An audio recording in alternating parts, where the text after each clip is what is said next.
Hello दोस्तों, IAS class join 365 में UPSC PT special 2023 का क्वेश्चन मैं एमसीक्यू लेकर आई हूँ। तो ये प्रैक्टिस है। तो ये रहा आपका पहला क्वेश्चन। प्राचीन भारत की निम्नलिखित पुस्तकों में से किस एक शंकु राजवंश के संस्थापक के पुत्र की प्रेम कहानी है? ए है स्वप्रसाद पदत्ता, बी है माल विक्रय मित्र, फिर सी है मेघदूत, डी है रत्नावली। तो आपको बताना है सही आंसर। तो इसका सही आंसर हो जाएगा आपका बी। तो ये आपका रहा बी ऑप्शन। तो बी आपका 1 का बी सही है। अब चलते हैं दूसरे नंबर के क्वेश्चन में। दूसरे नंबर के क्वेश्चन में है, अभिलेख के प्रकार के संदर्भ में निम्नलिखित कथनों में से कौन से कथन सही है?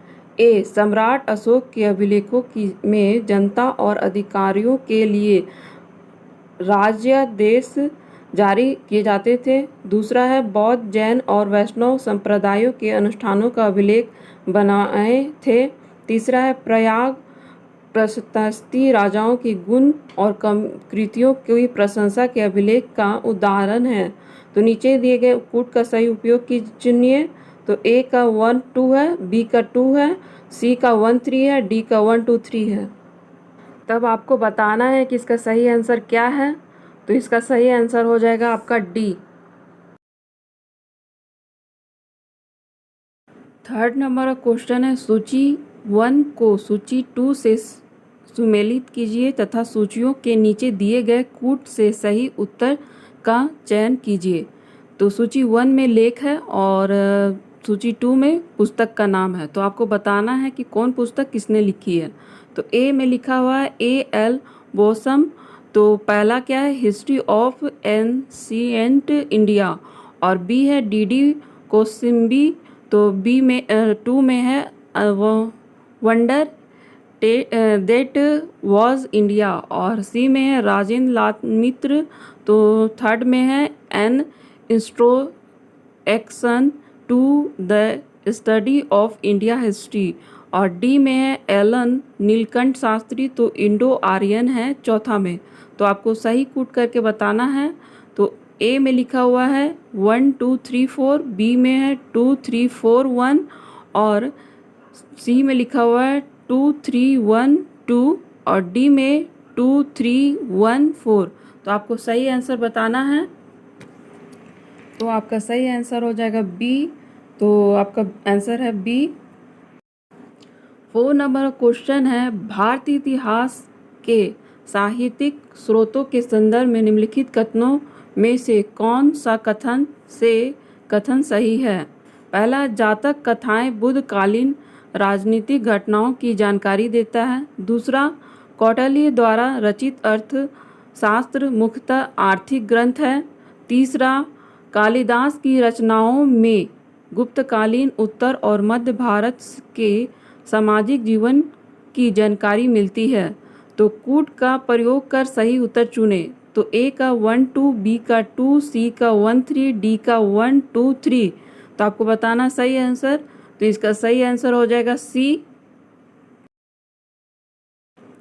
क्वेश्चन 5 है, अभिलेख के संदर्भ में निम्नलिखित कथनों पर विचार कीजिए। पहला, इनका अध्ययन पूरा लिपि शास्त्र पॉलियोग्राफी कहलाता है। दूसरा, अभिलेख और प्राचीन दस्तावेजों की तिथि का अध्ययन पुरालेख शास्त्र पुरालेख का विद्या एपिग्राफी कहलाता है।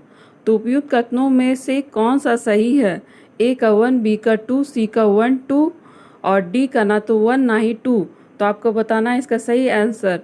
तो इसका सही आंसर हो जाएगा आपका डी, क्योंकि दोनों का आपका अलग अलग दे दिया है। क्योंकि 2 नंबर का पहला नंबर होगा पॉलीग्राफी, और जो दूसरा नंबर में है वो पहला नंबर में होगा एपिग्राफी। तो इसके कारण ये दोनों गलत हो जाता है आपका। तो इसका आंसर हो जाएगा आपका डी। 6 नंबर का क्वेश्चन है, प्राचीन भारत के इतिहास के संदर्भ में निम्नलिखित कथनों में से कौन सा कथन असत्य है? यहाँ पे क्या पूछ रहा है? असत्य है। तो ए का, प्राचीन काल में प्राकृतिक भाषा देश भर की संपर्क भाषा लिंगानु फ्रैंका का काम करती थी। दूसरा, प्राचीन काल के दो महाकाव्य रामायण और महाभारत की रचना मूलतः संस्कृत में हुई थी। तीसरा, सम्राट अशोक के लेखा शिलालेख केवल प्राकृतिक भाषा और ब्रह्म लिपि में लिखे गए थे। डी, हमारे देश का नाम इंडिया अरबी और फारसी भाषाओं में हिंद नाम से विदित हुआ है। तो आपका बताना है सही आंसर। तो इसका सही आंसर हो जाएगा आपका सी आपका सही आंसर है। 7 नंबर का क्वेश्चन देखते हैं। तो निम्नलिखित से वैदिक साहित्य का सही क्रम कौन सा है? ए, वैदिक साहित्य, आर्यक साहित्य, ब्राह्मण और उपनिर्देश, और बी है वैदिक साहित्य, ब्राह्मण और आर्यक, फिर उपनिवेश, फिर सी है वैदिक साहित्य और उपनिवेश, ब्रह्म और आर्यक, और डी है ब्राह्मण, वैदिक साहित्य, आर्यक और उपनिषद। तो आपका सही आंसर हो जाएगा बी। तो आपका सही आंसर है बी। 8 नंबर का क्वेश्चन है, मध्य पाषाण काल के संदर्भ में निम्नलिखित कथनों में से कौन कथन असत्य है? यहाँ क्या पूछ रहा है? असत्य है।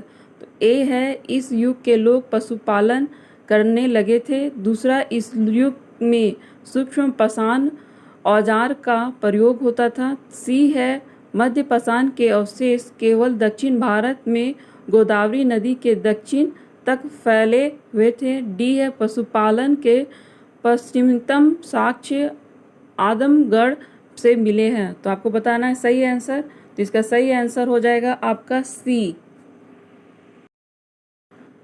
चलिए 9 नंबर का क्वेश्चन है, निम्नलिखित कथनों में से कौन सा कथन सही नहीं है? तो यहाँ पे क्या पूछ रहा है? सही नहीं है। तो आपको बताना है कौन सा सही नहीं है। तो पहला है, मनुस्मृति में चंडालों के कर्तव्यों की सूची मिलती है। दूसरा, हैंसॉन्ग के अनुसार वधिक और सफाई करने वाले को नगर से बाहर रहना पड़ता था। तीसरा है, मनुस्मृति के अनुसार पैतृक जायदाद पर माता पिता की मृत्यु के बाद सभी पुत्रों में समान रूप से बंटवारा किया जाना चाहिए, किंतु श्रेष्ठ पुत्र विशेष भाग का अधिकारी था। चौथा है, बौद्धों ने जन्म के आधार पर सामाजिक प्रतिष्ठा को स्वीकार किया। तो इसको आपको सही आंसर बताना है। तो इसका सही आंसर होगा 4 आपका सही आंसर है। चलिए तो 10 नंबर का क्वेश्चन देखते हैं। तो महापाषाणिक संस्कृति के संदर्भ में निम्नलिखित कथनों पर विचार कीजिए। तो पहला, महापाषाण कब्र में वस्तुओं के साथ त्रिशूल भी पाए जाते थे। दूसरा है, इन कब्रों में खेती के औजार और मृतक के साथ नहीं दफनाया जाता था। तीसरा है, प्रायद्वीप भारत में काले एवं लाल मृत भांड का प्रचलन अधिक था। तो उपयुक्त कथनों में कौन सा सही है? ए का 1, 2, बी का 1, सी का 1, 3, डी का 1, 2 और 3। तो इसका सही आंसर हो जाएगा आपका सी। तो इसका सही आंसर है सी।